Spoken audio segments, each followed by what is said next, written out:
ओम श्री कृष्णाय नमः। प्रेम और भक्ति के इस पावन सफर में आप सभी का स्वागत है। आज हम उस प्रेम की चर्चा करेंगे जो संसार के बंधनों से परे है। एक ऐसा प्रेम जिसने स्वयं ईश्वर को भी प्रेम का अर्थ सिखाया।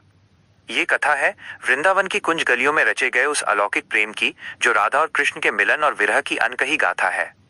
आइए भक्ति भाव में डूबकर इस कथा का श्रवण करते हैं।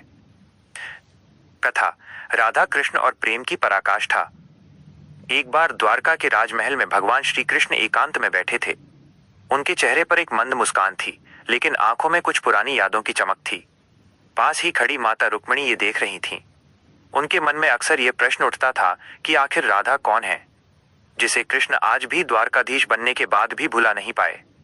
रुक्मिणी ने सप्रेम पूछा, हे नाथ, आप तो सर्वेश्वर हैं, मैं आपकी पटरानी हूं, फिर भी जब आप ध्यान में होते हैं तो आपके मुख से राधे राधे ही क्यों निकलता है?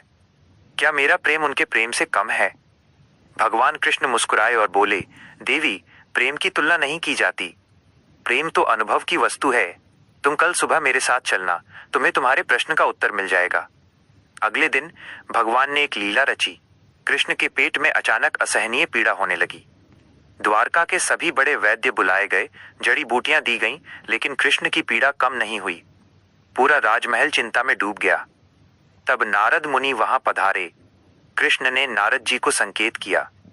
नारद जी ने घोषणा की, प्रभु की यह पीड़ा केवल एक ही उपाय से शांत हो सकती है। यदि इनका कोई परम भक्त अपने चरणों की धूल चरणामृत के समान प्रभु के मस्तक पर लगाने के लिए दे दे, तो ये वेदना तुरंत समाप्त हो जाएगी।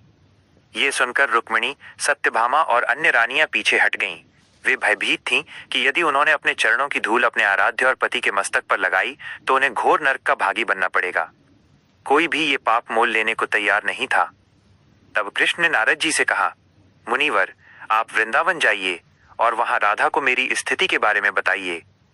नारद जी जैसे ही वृंदावन पहुंचे और राधा रानी को कृष्ण की बीमारी का समाचार सुनाया, राधा व्याकुल हो उठी। नारद जी ने कहा, राधे, कृष्ण ठीक हो सकते हैं यदि कोई भक्त अपने चरणों की धूल दे दे, लेकिन कोई भी नरक जाने के डर से ये नहीं कर रहा। राधा ने बिना एक क्षण गंवाए अपनी दासी से धूल मंगवाई और उसे एक वस्त्र में बांधकर नारद जी को थमा दिया। नारद जी चकित रह गए। उन्होंने पूछा, राधे, क्या आपको नरक का भय नहीं है? आप अपने आराध्य के मस्तक पर पैरों की धूल लगा रही हैं। राधा की आंखों से आंसू बह रहे थे। उन्होंने कहा, हे मुनिवर, यदि मेरे नरक जाने से मेरे प्रिय को एक क्षण का भी सुख मिलता है तो मुझे ऐसे करोड़ों नरक स्वीकार हैं।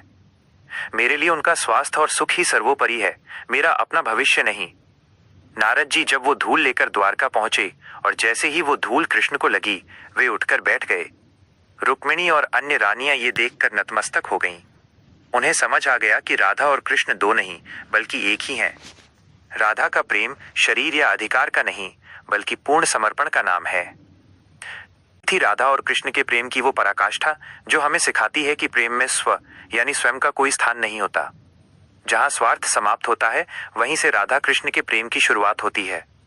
राधा केवल एक नाम नहीं बल्कि भक्ति की वो चरम सीमा है जहां भक्त और भगवान के बीच का अंतर मिट जाता है। आशा है कि इस कथा ने आपके हृदय को शांति और प्रेम से भर दिया होगा। अब इस कथा को हम यहीं विराम देते हैं। जाते जाते बस इतना ही कि जीवन में प्रेम करो तो राधा जैसा, जिसमें पाने की इच्छा नहीं बल्कि सर्वस्व लुटा देने का आनंद हो। प्रेम से बोलिए राधे राधे।